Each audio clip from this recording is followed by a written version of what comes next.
It is submitted by learned counsel appearing on behalf of the revenue that Section 9 of the Act 1961 is an enabling provision and there is no mandatory duty cast upon the market committees for allotment, renting, leasing of the shop land platform. Full stop. It is submitted that even under Section 9 2, the words used are market committee may, full stop. It is submitted therefore that it cannot be said that it is a mandatory statutory duty cast upon the market committee to allot, lease, rent the shop land, full stop. It is urged that the activities of renting,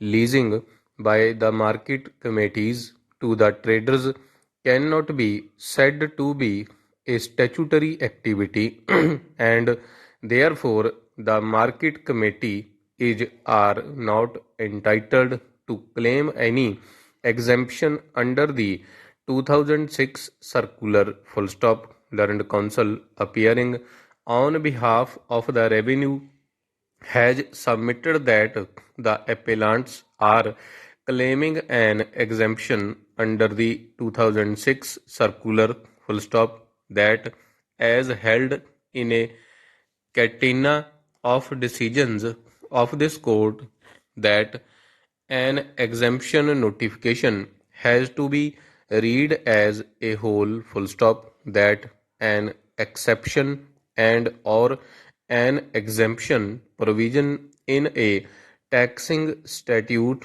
should be construed strictly and it is not open to the court to ignore the conditions prescribed in an exemption notification. Full stop. It is submitted that the exemption notification should be strictly construed and given meaning according to legislative intendment. Full stop.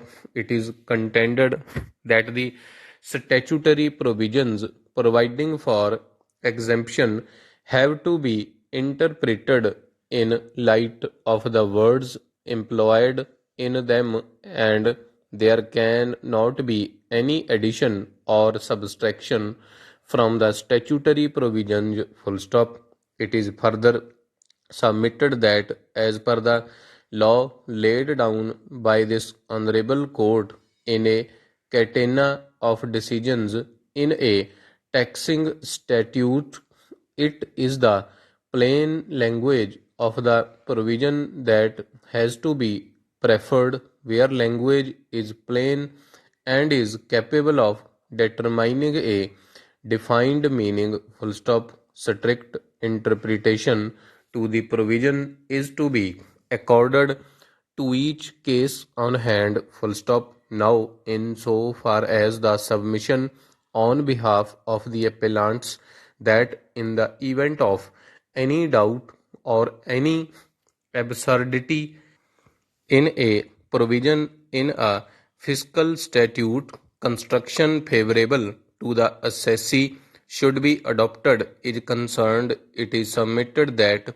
the said principle shall not be applicable to construction of an exemption notification. Full stop. It is urged that there is a vast difference and distinction between a charging provision in a taxing statute and an exemption notification, and the same have to be borne in mind in the instant cases. Full stop. It is submitted that in the present case the language used in the exemption circular 2006 is very clear and unambiguous. Full stop. That as per the 2006 circular issued by the board, only such activities performed by the public authorities which are in their very nature statutory obligations, the fee collected by them for performing such activities is a compulsory levy as per the provisions of the relevant